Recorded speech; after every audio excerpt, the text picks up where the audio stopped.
સુરતમાં ધોરણ 12ના બોર્ડના પરિણામો જાહેર થયા છે, જેમાં ધોરણ 12 વિજ્ઞાન પ્રવાહનું 84.33% અને સામાન્ય પ્રવાહનું 92.71% પરિણામ જાહેર થયું છે। આ સફળતામાં સુરતની તપોવન વિદ્યાલયના વિદ્યાર્થીઓએ ઝળહળતી સિદ્ધિ હાંસલ કરી છે। શાળાની વિદ્યાર્થીની તેજાણી કૃષ્ણાએ કોમર્સ પ્રવાહમાં 99.99 PR મેળવીને સમગ્ર રાજ્યના ટોપ 3માં સ્થાન મેળવીને શાળાનું નામ રોશન કર્યું છે।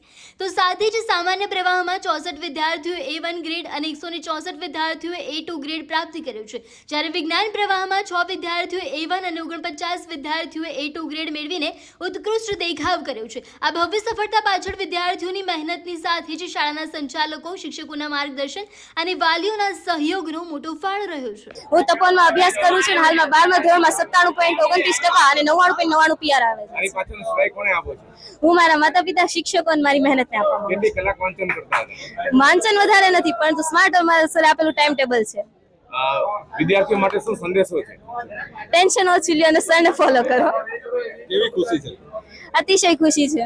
સામાન્ય પ્રવાહ અને વિજ્ઞાન પ્રવાહનું જે ઓનલાઈન રિઝલ્ટ જાહેર થયું છે, એમાં અમારી શાળાની અંદર સામાન્ય પ્રવાહની વાત કરું તો 64 વિદ્યાર્થીઓએ A1 ગ્રેડ પ્રાપ્ત કર્યો છે અને 164 વિદ્યાર્થીઓએ A2 ગ્રેડ પ્રાપ્ત કર્યો છે। વિજ્ઞાન પ્રવાહની અંદર 6 વિદ્યાર્થીઓએ A1 ગ્રેડ પ્રાપ્ત કર્યો છે અને 49 વિદ્યાર્થીઓએ A2 ગ્રેડ પ્રાપ્ત કર્યો છે।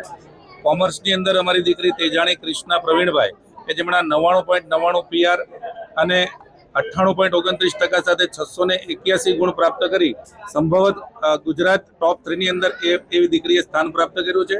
આ સફળતાનો શ્રેય અમારી શાળાના સંચાલક મિત્રો, દરેક વિષયના શિક્ષકો અને વિદ્યાર્થીઓની મહેનત અને વાલીઓ તરફથી જે મળેલો પ્રતિસાદ છે, એના કારણે આજે રોજ આ જે સફળતાની ઉજવણી થઈ રહી છે એ વિદ્યાર્થીઓની ખરી મહેનત છે।